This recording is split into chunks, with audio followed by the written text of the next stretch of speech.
Good morning, everybody. Hello. Good morning, Bhante. Good morning. Good morning, Bhante. Today we are going to, as I said yesterday, instead of answering questions, I thought of giving a short Dhamma talk today. This discourse you find in Anguttara Nikaya 11 section. It's called Ekadasaka Nipata. They are the first sutta, Mahanama Sutta. So on one occasion, the Blessed One was dwelling among the Sakyans at Kapilavastu in Banyan Tree Park. Now, on that occasion, a number of bhikkhus were making a robe for the Blessed One, thinking that with his robe completed, at the end of 3 months of the rainy retreat residence, rain residence, Vasana period, the Blessed One would set out wandering. Mahanama Sakyan heard about this, approached the Blessed One, paid homage to him, sat down on one side and said to him, now this is the Buddha's regular practice. Every year, 8 months, Buddha would travel with many monks, giving Dhamma talks. But 3 months, he, with other monks, observed Vassa. That means stay in one place for 3 months. And then stay for another month. That is called that's the period people make robe to offer to monks. That's called Katina Chivara. After that, Buddha would set out on his regular trip. So the number of monks are making robes for the Buddha's one. And then Mahanama Sakyan heard about it and he wanted to see the Buddha very quickly. Bhante, he came and paid respect to him and sat down and said, Bhante, I have heard a number of bhikkhus are making robe for the Blessed One, thinking that with his robe completed at the end of the 3 months the 3 months of the rain residence, the Blessed One will set out. Bhante, with all our various engagements, how should we dwell? Now, before Buddha left for his travel, Mahanama Sakyan, wanted to receive some advice from the Buddha with regard to how they behave in their daily life, because they are engaged in various activities. Then Buddha said to him, good Mahanama, it is fitting for you, transman, to approach the Tathagata and ask, Bhante, with all our various engagements, how should we dwell? So Buddha appreciated his request. He said, Mahanama, a person with faith succeeds, not one without faith. Buddha explained all these things in detail later on. Faith is number one. Energetic person succeeds, not one who is lazy. That is number two. Number three, one with mindfulness established succeeds, not one who is muddle-minded. Number four, one who is concentrated succeeds, not one who is unconcentrated. Number five, one who is wise succeeds, not one who is unwise. Having established yourself in these 5 qualities, you should further develop 6 things. Now, What are the first? Number one is faith. Faith is called the bija, the seed. In Sangyutta Nikaya, Buddha said, Saddha bijam, tapo vutti, panyame yuganangala. Hiri is a mano yottam, satime pala pachana. When Kasi Bharadwaja, when Buddha went to see the Kasi Bharadwaja Brahmin, who was with many other farmers were plowing, and they were ready to eat. At that very moment, Buddha appeared there. And Kasi Bharadwaja got a little upset and said to the Buddha, "You, Samana, we plow and we sow seeds and we harvest, cook that rice and eat. We are farmers. Why don't you do that? You are simply begging here." At that time, Buddha said, I also do the same thing. My field, my seed is saddha, faith, saddha bija. Tapo, his austere practice is rain, wood, panyame yuganangala. His wisdom is plow shared, and hiri is a mano yottang. Hiri is shame of doing wrong things. Mindfulness is the thread. With all these things, satime palpachana. Attaguto, vachiguto, I am restrained in myself. I restrain my words, thoughts, and deeds. With all these things, I also plow, and I succeed in attaining full liberation. Kasi Bharadwaja, having heard this, was very impressed, and he immediately offered the food to the Buddha, and Buddha refused. He said, people might think I sang songs in praise of giving and receive food. That is not suitable for me to eat. Throw it into the water where there are no animals, or throw into a land where there is no grass. And he threw the food into the water, and then water began to boil like a hot pan on the stove. And so that was the summary of that story. Anyway, there Buddha said, faith is the seed, and he will be successful and energetic, virya, and with mindfulness and so forth. You can see then.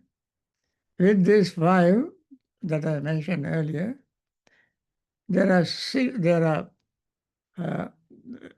six more things to do. 5, 6, it will be 11. Here, Mahanama, you should recollect the Tathagata thus. The Blessed One is an Arahant, perfectly enlightened, accomplished in true knowledge and conduct, fortunate, knower of the worlds and unsurpassed trainer of persons to be tamed, teacher of devas and humans, the enlightened one, the Blessed One. These are the qualities, 9 qualities of the Buddha. He recited Itipiso Bhagava Arahang Samma Sambuddho Vidya Charana Sampanno Sugato Lokavidu Anuttaro Purisdhamma Sarati Sattha Deva Manusyanam Buddho Bhagavati.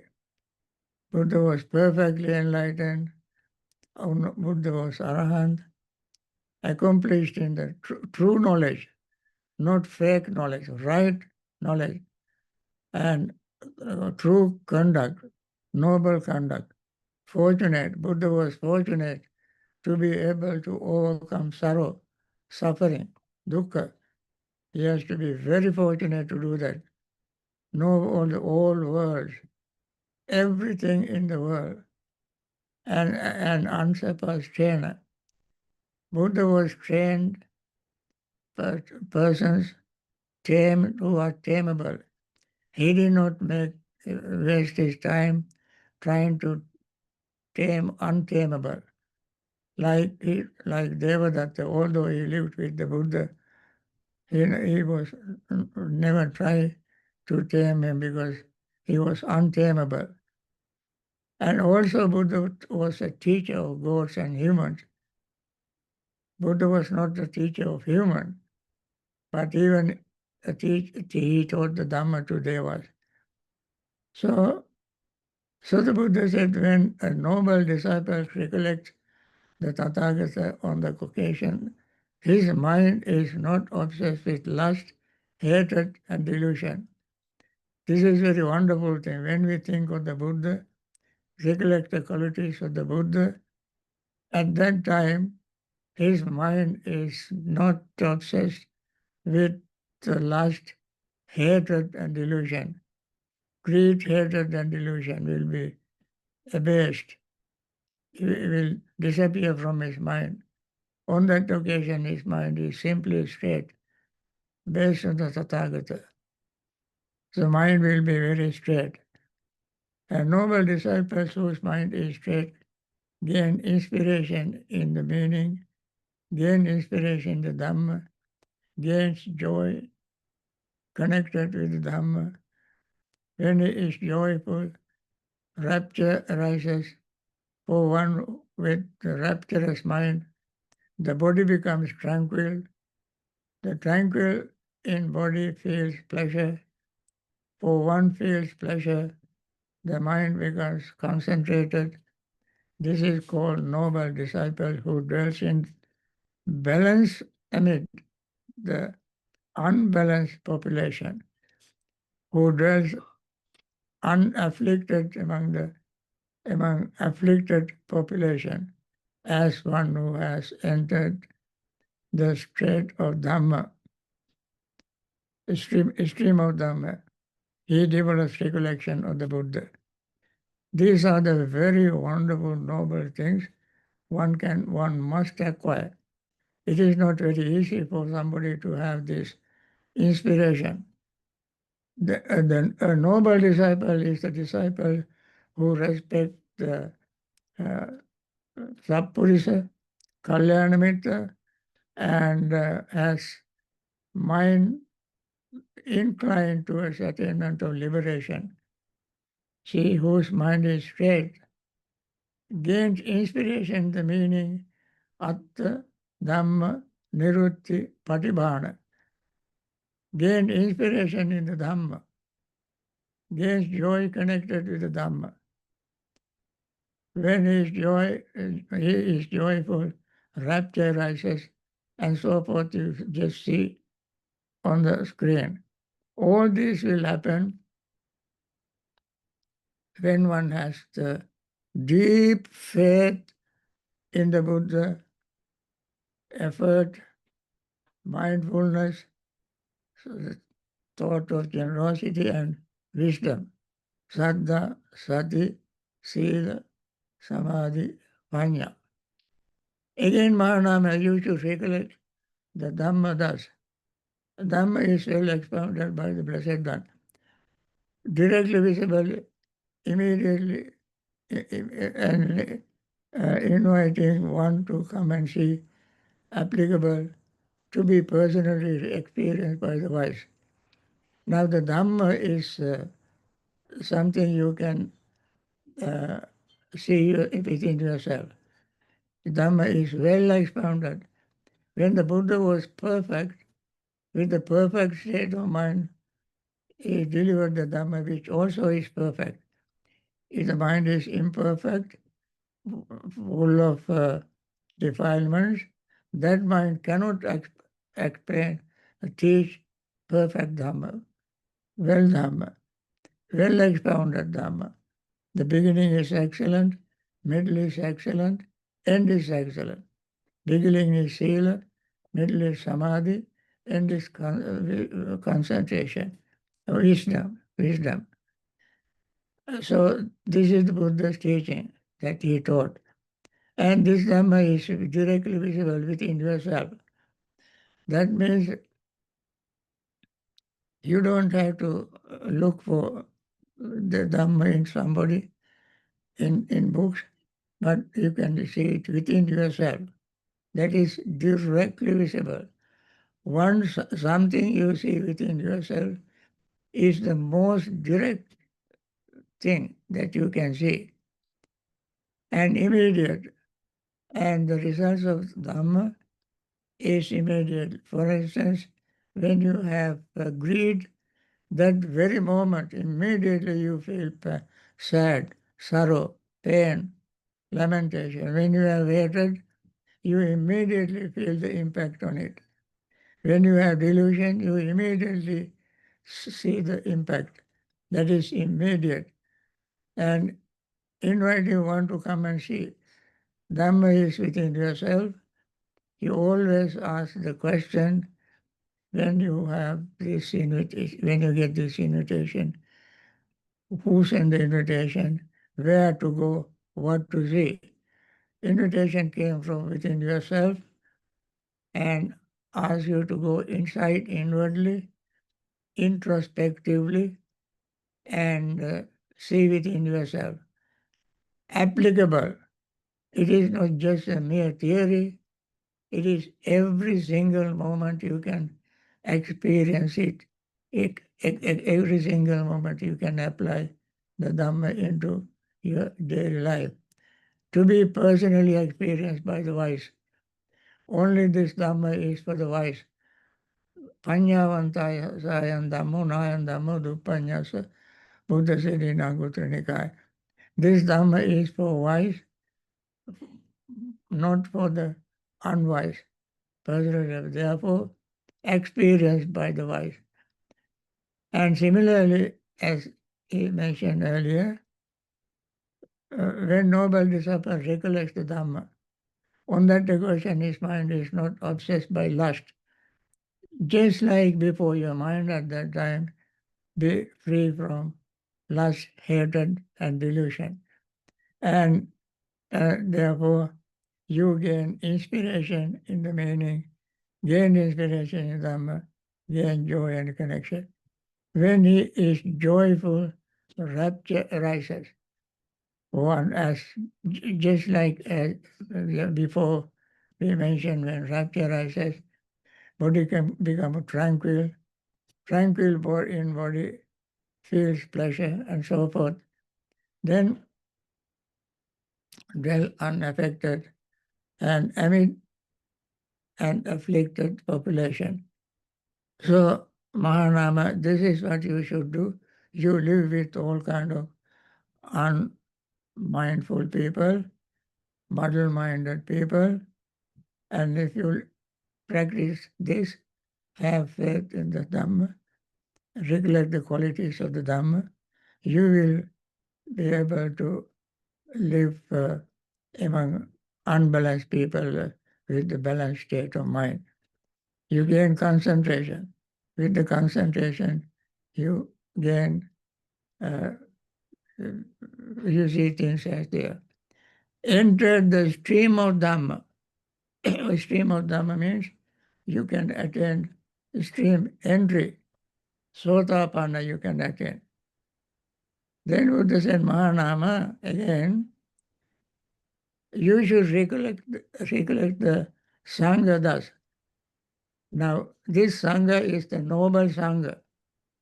They have these 9 qualities. The Sangha of the Buddha's blessed one's disciple is practicing the good way. Supatipanno bhagavato savaka sangho. They practice the good way, the way that is pure, clean, perfect.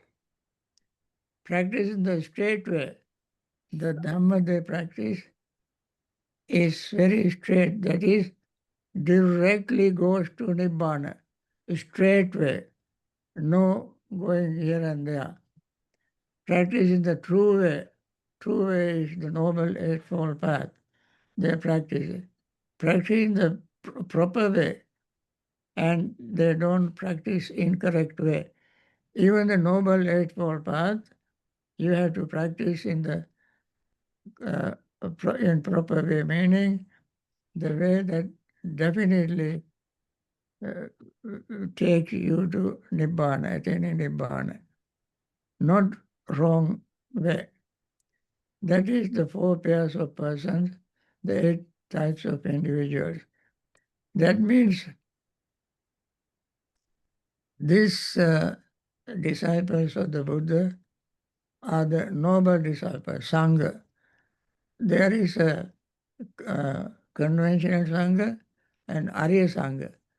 Conventional Sangha means all those are following the Buddha's teaching, whether they have attained enlightenment or not. All of them are conventional Sangha. And the noble Sangha are the four pairs of person and eight individual types of individual. That is the Sotapanna pair, Sakadagami pair, Anagami pair, Arahanta pair. What is the Sotapanna pair? Those who are in Sotapanna path state and those who are in Sotapanna phala, fruition stage. Then those who are in the Sakadagami, once returned as path stage and once returned as fruition stage. And those who are in never return as path state and never return as fruition state.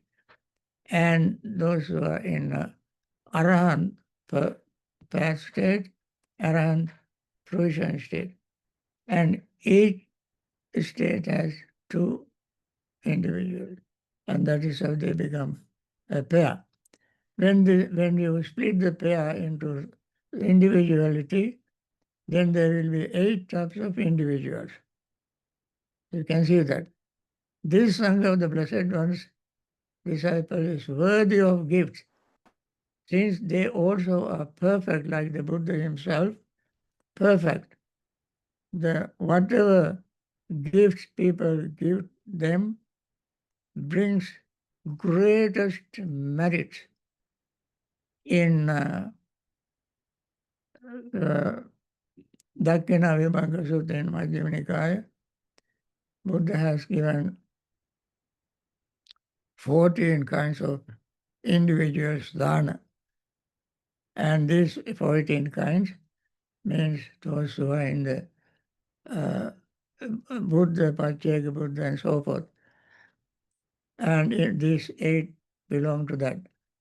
And they are worthy of hospitality. You know, when people, when they visit your home, your city, your country, and they are your guest and your host, and you will be the happiest person to meet such pure, holy disciples of the Buddha, enlightened disciples of the Buddha. And therefore your offering is worthy of offering, worthy of hospitality. They are worthy of receiving your hospitality, worthy of offerings, worthy of reverential salutation, the supreme field of merit for the world. As we mentioned, Saddha Bijam, when you have seed of faith, this is the field that you can sow that seed, which brings greatest degree of merit. And the results, as Buddha mentioned in the first paragraph, is the same you gain. You can live you gain joy, you become noble disciples, mind becomes straight, you get inspiration, gains inspiration in the Dhamma, and gains joy connected with the Dhamma. When you are full of joy, rapture arises. For one with rapturous mind, the body becomes tranquil, passaddha. One tranquil in body feels pleasure. For one feels pleasure, the mind becomes concentrated. Now, next step of the following step of the concentration is seeing things as they really are. Then this is called noble disciples who dwell in balanced mind. So Mahanama asks how to live a balanced life. So this is how Buddha said, how to live a balanced life. Then next one is Mahanama.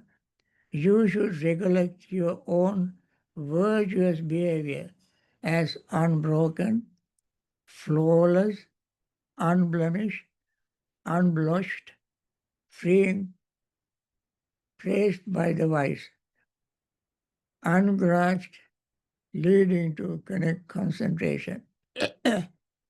This is, as we mentioned, your saddha. Your saddha, you have faith in the Buddha, Dhamma, Sangha. Now you have Aryakanta Sila.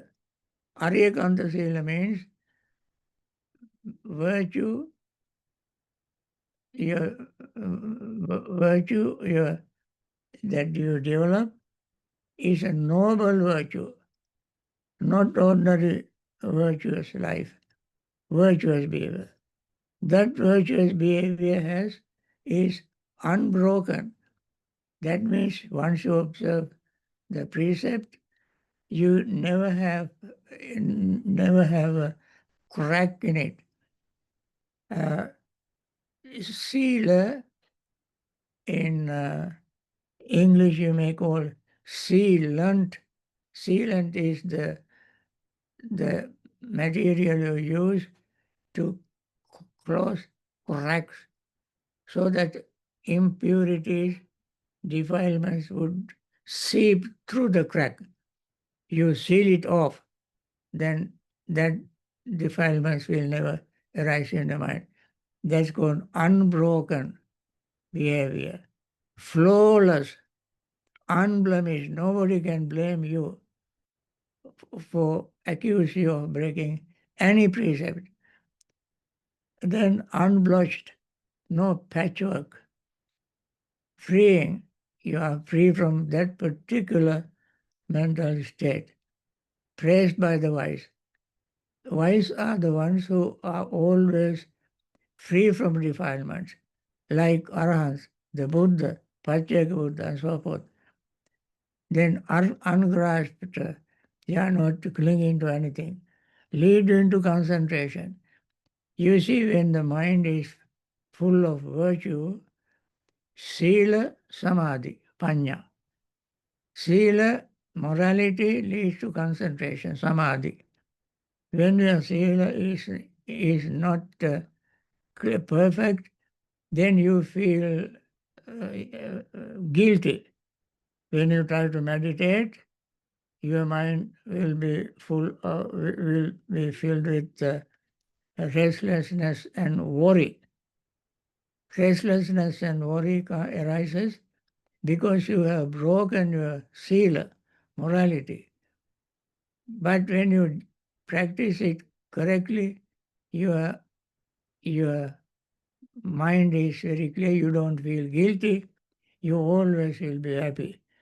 And that state of mind leading to concentration. When you have all these qualities, you will have the same thing as Buddha mentioned earlier. I don't have to repeat it again. And then next one is Mahanama. You should recollect your own generosity. It is truly my good fortune and gain that in a population obsessed by the strain of miserliness. I dwell at home with mind devoid of the strain of miserliness, freely generous, open-handed, delighting in tranquilization, delighting in relinquishment, uh, devoted to charity, delighting in giving and sharing. Now, these are the qualities of generosity. Generosity you can see in you, your mind, you recall, you remember that your mind is filled with generosity. You are not miserly. So among people with miserly mind, obsessed with miserliness, your mind is free from miserliness. You will be very happy to reflect your own, recall your own generosity. And Buddha mentioned in Iti Uttaka, because if people know the benefit of giving as much as I know, they will not eat even the last morsel of food that they have without sharing with somebody. That is how highly Buddha praised generosity, miserliness. If you have this kind of awareness, understanding of generosity, you will feel very, very happy. And this, therefore, is in the Noble Eightfold Path, step number 2, Samma Ditti, Samma Sankappa. Samma Sankappa, one of the step, Samma Sankappa is Nekkhamma Sankappa, Avyapada Sankappa, Avihimsa Sankappa. Nekkhamma Sankappa means thought of letting go. Thought of letting go is generosity. So when you practice, you have generous mind, you are following the second step of the Noble Eightfold Path. The beauty of the Noble Eightfold Path is once you practice one of them, all the other 7 join it. And therefore you are right on the right path. And then, friends, next one is the last one. Again, Mahanama. You should recollect the deities thus. There are devas truly by, there are devas ruled by the 4 great kings. Tavatisa Deva, Yamadeva, Tusita Deva, Deva who delight in creation, Deva who control what is created by others, Devas of Brahma's company, and Devas still higher than this. There exist in me too such faith as those deities possessed, because of which, when they passed away here, they were reborn there.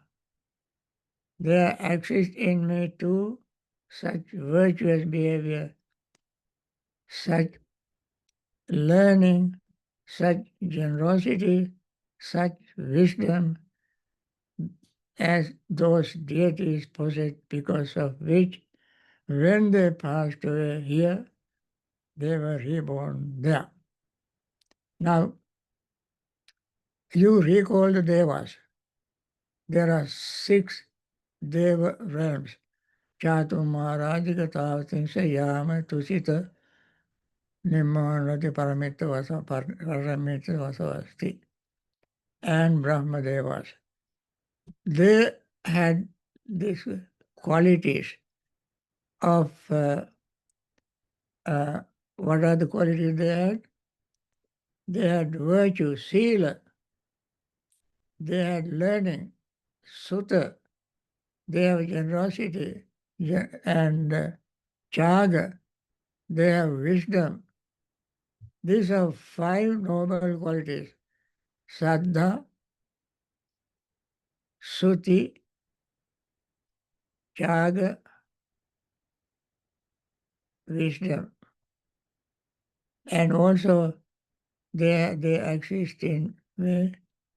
These qualities. I have faith in the Buddha Dhamma Sangha and Aryakanta Sila. I have been learning Dhamma. Learning Dhamma is one of the uh, prerequisites for attaining extreme entry. It is called in Pali, Parato Gosa Pachaya. Parato Gosa Pachaya. Listening to the Dhamma is one of the causes, reasons, and factors that require for you to attain extreme entry. And again, generosity and wisdom. So, when you have all these qualities, Buddha said, when noble disciple, he collects the faith, virtuous behavior, learning, generosity, and wisdom. See, faith, virtuous behavior, learning, generosity, and wisdom. These are five qualities. Saddha, Sila, Sutta, Chaga, Panya in Pali. When you have these qualities, these deities had these qualities, that is how they became deities. So when you recollect all this within yourself, you will be very delighted. At that time, your mind is free from lust, hatred, and delusion. And his mind is straight, based on the deities. A noble disciple whose mind is straight again gains inspiration in the meaning, gains inspiration in the Dhamma, gains joy connected with the Dhamma. When he is joyful, rapturizes, for one with rapturous mind, the body becomes tranquil, and tranquil in body feels pleasure. For one feels pleasure, the mind becomes concentrated. This is called noble disciple who dwells in balanced amid an unbalanced population, who dwells unafflicted among afflicted population, as one who has entered the stream of the Dhamma, he develops recollection of the deities. Now these are called Anusati Bhavana. So you can keep this in mind and try to practice them. Now, friends, I think I spent almost 40 minutes explaining this. This may be much better than answering questions. I think you learned something very wonderful, wonderful part of the Buddha's teaching. With this, I want to end this session, and we spend little time in meditation. Okay?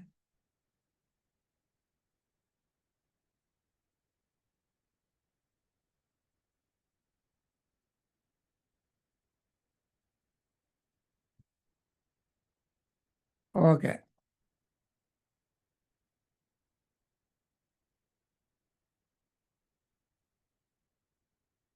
Uh-huh.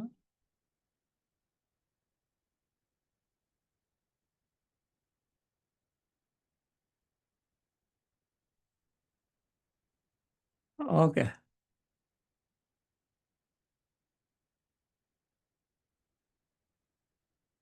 Can you see the screen? Yes, Bhante. Okay, now let us uh,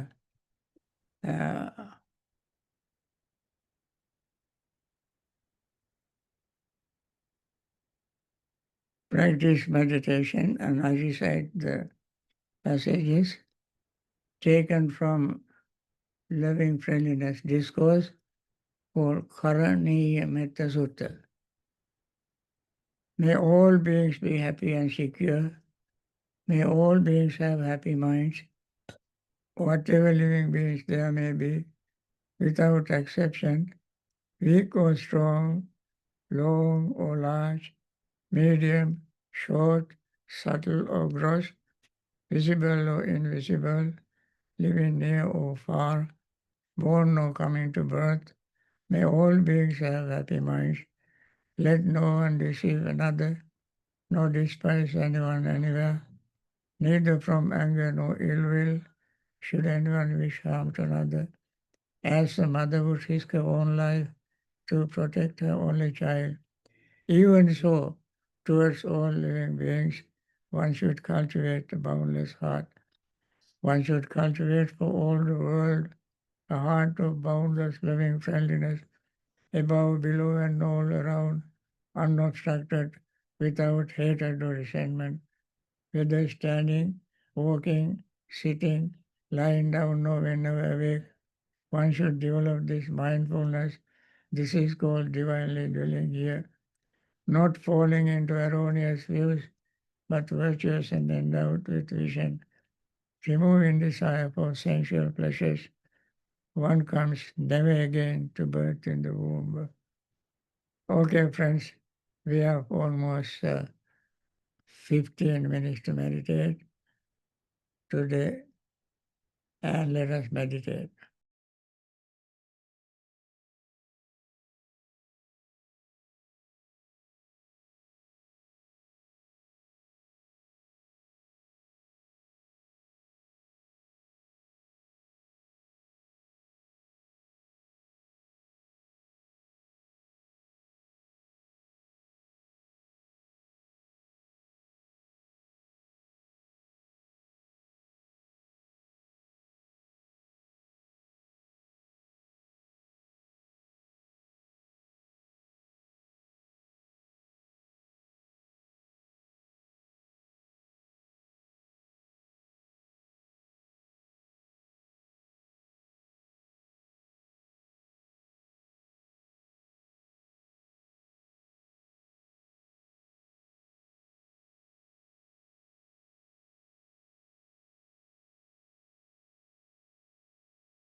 By means of this meritorious deed, may I never join with the foolish, may I join always with the wise, until the time I attain Nibbana.